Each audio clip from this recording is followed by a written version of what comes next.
Rombongan Aremania bersama kuasa hukum kembali mendatangi Bareskrim Polri untuk melakukan gelar konsul. Kedatangan kali ini, tim gabungan Aremania menghadirkan 2 saksi kunci yang menyaksikan langsung tragedi Kanjuruhan.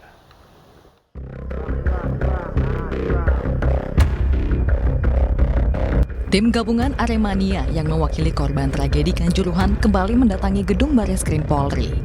Kedatangan mereka untuk menindaklanjuti laporan sebelumnya dengan menyerahkan 2 saksi kunci. Kedua saksi kunci diharapkan bisa membantu membongkar peristiwa yang menewaskan 135 orang tersebut. Selain itu, tim gabungan bersama kuasa hukum juga membuat laporan baru terkait tragedi kekerasan yang diduga dilakukan aparat. Namun laporan tersebut ditolak kepolisian. 136 korban meninggal dunia dan ratusan orang yang luka-luka itu tidak membuat Polri bisa bergerak dengan cepat untuk memberikan rasa keadilan bagi seluruh korban. Hari ini kami membuat laporan baru yang sampai dengan tadi itu belum bisa diterima oleh Mabes Polri dengan alasan yang menurut kami secara hukum tidak bisa dibenarkan. Sebelumnya, salah satu kuasa hukum korban tragedi Kanjuruhan melaporkan peristiwa yang dialami kliennya pertengahan November lalu. Mereka meminta agar tragedi Kanjuruhan yang diusut Polda Jawa Timur diambil alih sepenuhnya oleh Mabes Polri, sebab mereka mengaku tidak mendapat keadilan di Polda Jawa Timur. Berdasarkan hasil konsolidasi tim Ditkrimum Polda Metro Jaya bersama dengan tim kedokteran forensik gabungan, Polda Metro Jaya akhirnya mengantongi penyebab kematian satu keluarga di Kalideres, Jakarta Barat.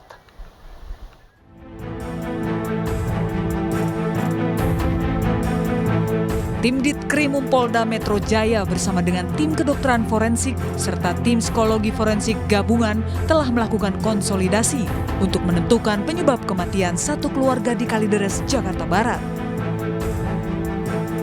Dirkrimum Polda Metro Jaya, Kombes Hengki Aryadi mengatakan, hasil penyelidikan para tim ahli di TKP ternyata saling mendukung dan berkesinambungan dengan penyelidikan dedukatif saksi-saksi dari keluarga maupun petunjuk lainnya. Hasil penyelidikan ini dan penelitian ini saling mendukung. Yang sifatnya induktif dari TKP, kemudian ternyata ini hasilnya sangat identik dengan penyelidikan deduktif berdasarkan saksi-saksi dari keluarga dekat, saksi-saksi yang lain dan petunjuk-petunjuk penting lainnya ini saling berkontribusi untuk menuju suatu kesimpulan, termasuk penyelidikan kami terkait dengan digital forensik, ya, kemudian penyidikan konvensional itu juga saling melengkapi dan berkontribusi untuk menuju suatu kesimpulan. Ditkrimum Polda Metro Jaya segera merilis penyebab kematian satu keluarga Kalideres ini, sekaligus menjawab apakah ada tindak pidana dalam kasus ini, serta mengungkap aktivitas ritual yang dilakukan satu keluarga tersebut pada Jumat mendatang. Sebulan berlalu setelah kasus penemuan jenazah satu keluarga di Kalideres, hingga kini polisi belum mengungkap tabir gelap tersebut. Setelah sebelumnya menyebutkan kecil kemungkinan adanya tindak pidana, publik tentu masih bertanya-tanya. Ada apa di balik kematian keluarga di Kalideres? Kita akan bahas bersama dengan kriminolog Universitas Indonesia, Profesor Adrianus Meliala. Assalamualaikum, selamat malam, Prof. Selamat malam. Ya, Prof, kalau tadi kita dengarkan apa yang disampaikan polisi sifatnya masih normatif. Kisi-kisi yang belum menjawab teka-teki. Barangkali Anda sudah punya gambaran jawabannya, Prof. Ya, tentu yang saya punya sesuatu yang bersifat informal ya, karena saya juga tidak berusaha untuk mengontak teman-teman penyidik ya. Saya menduga bahwa dari perkembangan terakhir itu ada 2, terutama korban yang lansia ya, yang dalam hal ini meninggal karena penyebab natural atau saya sebut sebagai natural death ya, karena sakit, karena kurang gizi, karena penyakit lah begitu. Sementara yang 2 yang lain, saudari Dian dan saudara Budianto, itu meninggal dengan sebutan menurut saya desperate death ya, mati secara sengsara gitu ya. Dian itu meninggal karena memang tidak memiliki lagi patokan dalam hidupnya, mengingat sang ibu sudah meninggal, dan dia lalu berada dalam situasi helpless, ya, putus asa, dan kemudian juga tidak lagi ada makanan untuk dikonsumsi. Sementara Budianto yang memang dalam hal ini memiliki kecenderungan skizoid, yakni suka dengan hal-hal yang bersifat mistik, absurd, ya, abstrak, dan juga tidak realistik gitu ya. Maka dialah yang kemudian lalu asik untuk melakukan ritus-ritus yang bersifat ritual itu. Tapi toh itu juga tidak kemudian menolong dirinya dan juga diri Dian, sehingga kemudian yang bersangkutan kemudian lalu makin mundur secara kesehatan, mundur secara kesegaran, dan kemudian mengalami blackout, pingsan, dan kemudian meninggal. Demikian. Analisis ini bukanlah sembarang pendapat begitu, karena saya meyakini Anda punya disiplin keilmuan yang menjadi pijakan Anda untuk berpikir demikian. Barangkali indikasi apa yang menguatkan analisis ini, Prof? Ya, ini juga dengar sini ya, terutama setelah kelompok ahli dari kedokteran forensik, dari DNA forensik, patologi anatomi turun, demikian juga rekan-rekan dari psikolog forensik juga kemudian selesai, maka mereka punya semacam data-data yang bersifat kasar. Dari situ kemudian lalu paling nggak saya bisa menyimpulkan ya, ada yang kemudian saya sepakati dari temuan mereka, ada juga yang saya kembangkan sendiri, sehingga kemudian lalu saya beranggapan bahwa dari 4 orang itu sebetulnya memiliki motif atau penyebab kematian yang berbeda, ya. Jadi kalau pada awalnya saya beranggapan bahwa dari keempat orang itu kemudian 2 diantaranya mati secara natural, dan 2 lainnya itu melakukan yang kita sebut sebagai homicide. Jadi ada yang suicide, ada yang homicide. Lalu kemudian saya berubah lagi bahwa keempatnya sebenarnya mati secara natural, yang kemudian dijelaskan dengan satu alasan yang saya sebut dalam berbagai wawancara disebut sebagai terpengaruh oleh ajaran apokaliptik. Tapi kemudian saya berubah lagi, ya, ini juga terkait juga dengan temuan-temuan yang ada, di mana rasanya apokaliptik isu itu lalu terlalu tinggi, ya, terlalu canggih gitu. Ajaran yang bersifat supranatural itu memang juga ada pada saudara Budianto, tapi tidak untuk dalam rangka memberangkatkan mereka dalam tanda kutip ke dunia lain itu, tapi dalam rangka untuk membuat mereka bertahan hidup. Nah, dengan kata lain sebenarnya secara fungsi sama dengan doa gitu ya, doa yang dipanjatkan oleh para pemeluk agama besar di dunia atau di Indonesia misalnya. Tapi dalam hal ini adalah berupa satu upacara ritual yang dianggap sebagai tidak biasa, yang dalam hal ini dikembangkan oleh saudara Budianto. Nah, itulah yang kemudian lalu ternyata tidak menolong juga dalam rangka untuk membuat mereka punya makanan, bisa bertahan hidup dan seterusnya. Begitu. Katakanlah apa yang Anda sampaikan memiliki nilai kebenaran. Apa mungkin di era saat ini segala sesuatunya sangat mudah dikomunikasikan begitu ya, ada masih keluarga yang kurang gizi, kekurangan makanan dan lain sebagainya. Mereka tentu punya sanak saudara, tentu punya kerabat, bahkan tetangga, Prof, yang seharusnya bisa mengantisipasi semuanya terjadi. Saya kira memang kita harus betul-betul menempatkan diri kita pada situasi mereka ya. Kenapa ada 4 orang yang memutuskan secara sengaja komunikasi dengan pihak luar pelan-pelan ya, dan kemudian lalu mulai menjual aset, mulai aset tanah, rumah, mobil, lalu kemudian karena tidak ada lagi barang yang cukup berharga, lalu mulai menjual handphone ya, sampai kemudian tidak ada lagi yang bisa dijual. Itu sebenarnya mereka hendak mengejar apa gitu ya. Nah, dalam hal ini 2 orang yang lansia itu segera kemudian diserang oleh kematian, terkait juga dengan kondisi mereka yang mungkin lemah ya, usia 70-an, kurang makan, kurang gizi, maka segera kemudian lalu meninggal. Tapi yang 2 ini, nah jangan lupa bahwa Dian memiliki ketergantungan luar biasa pada ibunya. Ya. Nah, itulah yang kemudian lalu menyebabkan mereka mati, tapi dengan cara yang berbeda. Begitu. Ada keputusasaan di sana, tapi itu dia analisis Prof. Adrianus Meliala, seorang kriminolog, guru besar di Universitas Indonesia. Sah-sah saja Anda berpandangan demikian, punya analisis demikian, tapi akan sahih apa yang disampaikan Anda apabila memang selaras apa yang disampaikan dengan pihak penyidik yang bertugas. Kita akan dengarkan apa yang akan disampaikan. Terima kasih, Prof.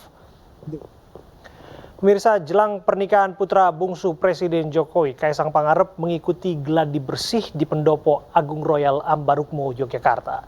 Sementara sang kakak Gibran Rakabuming Raka mengaku telah menyiapkan kado khusus untuk Kaisang di acara pernikahannya nanti.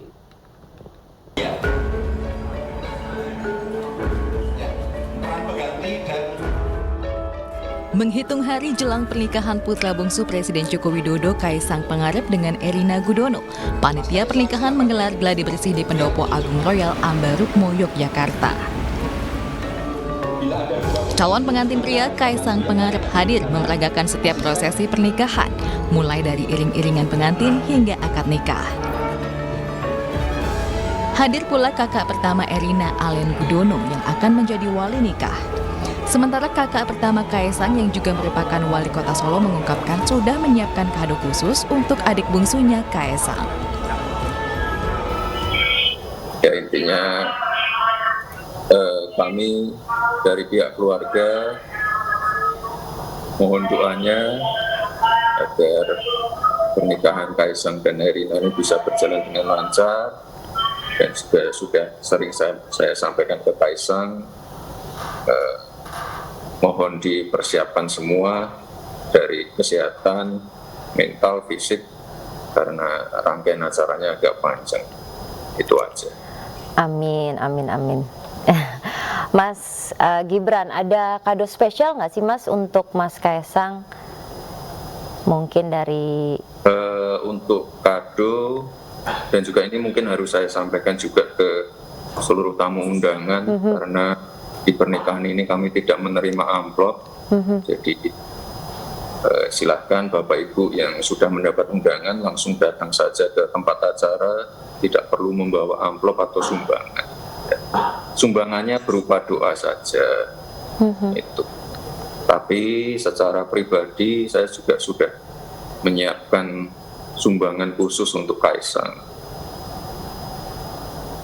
Saya akan menyumbangkan lagu di pernikahannya nanti. Rangkaian pernikahan Kaisang Erina akan dimulai Kamis 8 Desember 2022 dengan agenda semaan Al-Quran dan pengajian. Lalu Sabtu 9 Desember dilanjutkan dengan upacara pasang bleketep, tuwuhan, dan siraman pengantin putri. Selanjutnya akad nikah berlangsung Sabtu 10 Desember di Yogyakarta. Kemudian dilanjutkan dengan ngunduh mantu dan kirap pernikahan di Loji Gandrung serta tasyakuran di Puro Mangkunegaraan, Solo, Jawa Tengah.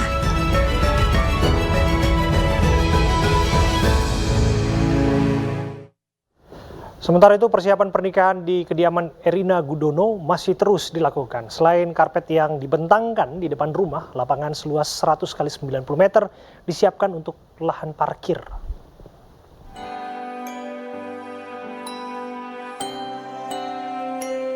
Hingga Senin siang, sejumlah persiapan terlihat terus dilakukan jelang pernikahan putra Presiden Jokowi, Kaisang Pangarep dengan Erina Gudono. Di kediaman Erina di Purwosari, Sinduadi, Melati, Sleman, Yogyakarta, pemasangan tenda bernuansa putih di jalan menuju rumah juga hampir rampung. Selain tenda, karpet berwarna abu-abu juga dibentangkan di depan rumah Erina Gudono. Sementara uang sejumlah 300.000 dan seperangkat alat sholat sudah disiapkan oleh Kaisang Pangarep sebagai mahar di pernikahannya nanti. Bahkan kemarin yang keluar di media itu uang 300.000, ya itu betul seperangkat alat sholat, nanti ada tambahan lagi. Selain tenda dan karpet di rumah Erina Gudono, persiapan menyambut kedatangan para tamu pada serangkaian acara pernikahan. Panitia menyiapkan lapangan seluas 100 x 90 meter atau seluas lapangan sepak bola siap digunakan untuk parkir ratusan kendaraan para tamu. Jarak lapangan parkir ini dengan rumah Erina hanya sekitar 100 meter.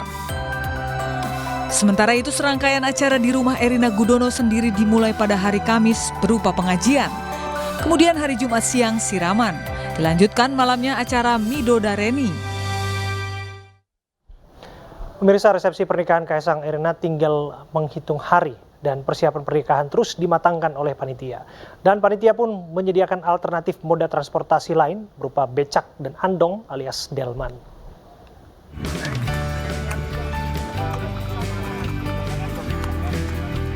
Panitia pernikahan Kaisang Erina melakukan uji coba andong yang akan digunakan untuk menjemput tamu dari Taman Parkir Manahan menuju Pura Mangkunegaran. Selain shuttle bus, panitia juga menyediakan alternatif moda transportasi lain berupa becak dan andong alias delman. Ratusan becak dan andong dihadirkan dari sejumlah kabupaten di sekitar Solo sebagai wujud partisipasi masyarakat ikut Mangayu Bagyo pernikahan Kaisang Pangarep dan Erina Gudono.